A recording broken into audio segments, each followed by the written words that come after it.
Oh, Congress, boy, you have really done it.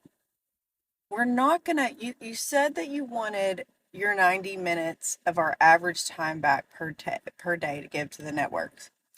We're not doing that, but I do have a new fun thing we can do if TikTok is banned.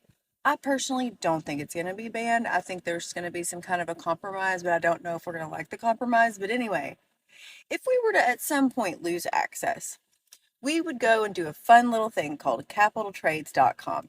And that is where we can look at all of the crazy Shiite Congress does on the stock market. They buy and sell, and it's very interesting. You should see these. Like, for instance, Dan Crenshaw. He's a Republican out of Texas, and he was pretty vocal in the hearing on Thursday. Looks like you bought some Meta stock in December. You've got some Google stock, some Amazon, some Apple. You know what's awesome is that we could see anytime you buy and sell. And if we have some extra time on our hands, like maybe we don't have our favorite app to speak on, then we could take that extra time and look at the shady crap you're doing. How about Susan? Susan Delbean. She has an enormous amount of wealth being traded. $150 million plus is being traded. And she recently sold some Washington King County municipal security stocks. Why'd you do that, Susan? What was coming up? What kind of law was being created that you needed to sell that between 500,000 and $1 million? Hmm? Maybe we could investigate. I don't know. We're going to have extra time on our hands. What about Mike McCall?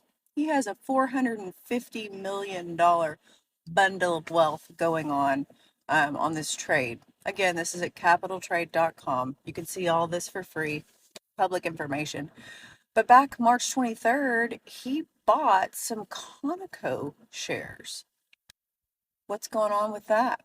Why'd you do that? What kind of law do you know about going into effect? What are you trying to bring about? What do you know that we don't know? I'm sure it's something. John, John Curtis, you've got some Meta stock.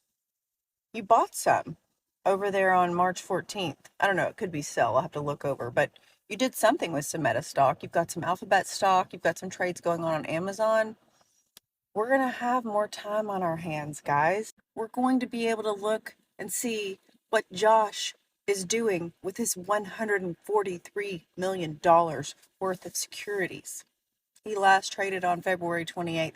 I'm just saying, it's probably not a good idea for us to be idle because we can now look into all the shady shit you're doing regularly that we never really thought about before because we were all just exchanging information freely and having a good time. The TikTok ban is not in Congress's best interest, even though they think it is because the securities they hold benefit from the banning of TikTok. Food for thought.